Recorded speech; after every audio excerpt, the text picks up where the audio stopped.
Ravi sat on the park bench, staring at his worn-out sneakers. All around him, people walked with purpose joggers, kids with balloons, couples holding hands. But he sat alone, motionless, jobless, directionless. He was 33, and he had failed again. This was the 6th business he'd tried in 10 years. Another loan gone. Another dream collapsed. Another "I told you so" from family members who once believed in him, but now just looked at him with quiet pity. His phone buzzed. A message from his mother. "Ravi, maybe it's time to accept that this isn't for you. You've tried. Let it go." He didn't reply. He couldn't. Because a small part of him still whispered, "What if I'm just one step away from making it?" As a boy, Ravi always dreamed big. He would stand on stools and give CEO speeches to imaginary crowds. He sold lemonade, old books, and even hand-painted bookmarks in school. But dreaming was easy. Life wasn't. His father passed away when Ravi was 16. His mother took up tailoring to support them. Ravi took evening jobs, but never stopped dreaming. He read every book on success, slept with notebooks filled with ideas. He believed hard work and faith would be enough. But no book had warned him how painful failure would feel when the world actually started calling him a joke. At 22, Ravi opened a food cart. It ran for 6 months, closed after a fire destroyed his cart. At 24, he started an online store. Delivery partner issues and low traffic sank it. At 26, a coaching center. It lasted 8 months. At 28, a mobile repair shop. Partner stole the investment. At 30, a digital marketing firm. Poor planning led to debt. And now, at 33, he had tried launching a fitness app. But without funding and users, it crumbled too. Each time he started, he believed this will be the one. Each time he failed, the shame got heavier. That night, Ravi sat alone in his room, staring at a blank wall. He finally whispered the question he had been avoiding. "Maybe I'm not meant to succeed?" Silence answered back. He thought about getting a job, giving up, living a quiet, risk-free life, but something inside him still burned. A stubborn little voice. "You've failed, but you're still breathing. That means you still have a shot." He picked up a notepad and wrote, "If I had to try one last time with everything I've learned, what would I do?"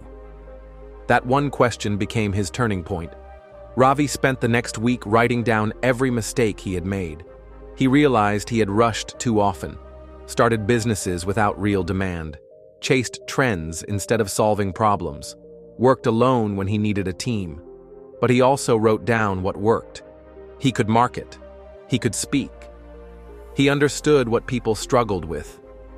One sentence on that paper stood out. "I know how failure feels, and I know others feel it too." That was it. He would build something for people like him, people who were stuck, people who felt left behind, people who had failed and needed hope. He started a YouTube channel, not to be famous, just to be useful. His first video was titled, "I Failed 6 Times. Here's What I Learned." He recorded it in his bedroom using an old phone with a broken tripod made from stacked books. It got 86 views in a week, no comments, one like, probably from his cousin. But he kept going. Week after week he posted, video after video. What failure taught me, how to try again when you're tired, lessons from rock bottom.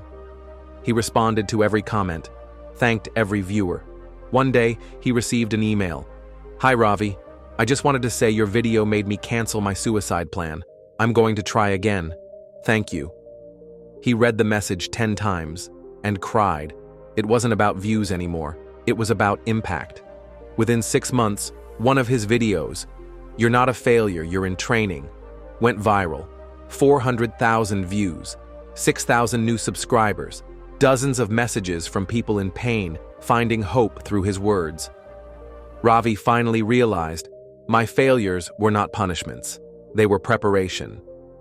Ravi launched a small online community called the Comeback Club, a safe space for people who had failed and wanted to rebuild. He ran weekly live sessions, shared free resources, helped people start again. He wasn't rich yet, but he was respected. He wasn't famous, but he was fulfilled. He wasn't perfect, but he was purposeful. Slowly, sponsorships came, book offers, podcast invitations, but Ravi never stopped doing what started it all, helping just one person feel seen. Years later, Ravi was invited to speak at a college event. After his speech, an old woman approached him in tears. "You're Ravi, right? The boy from Rose Lane?" "Yes," he smiled. "I'm your mother's friend. She passed last year, but before she did, she told me to find you if I ever heard your name. She wanted you to know she never stopped believing in you. She just didn't know how to protect your dream." Ravi's heart broke and healed in the same moment.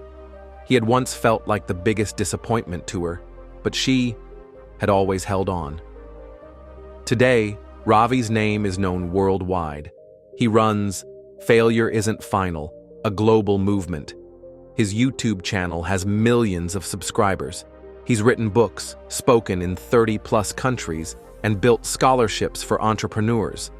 But if you ask him how he did it, he'll always say, "Because I failed, and because I refused to believe that failure was final."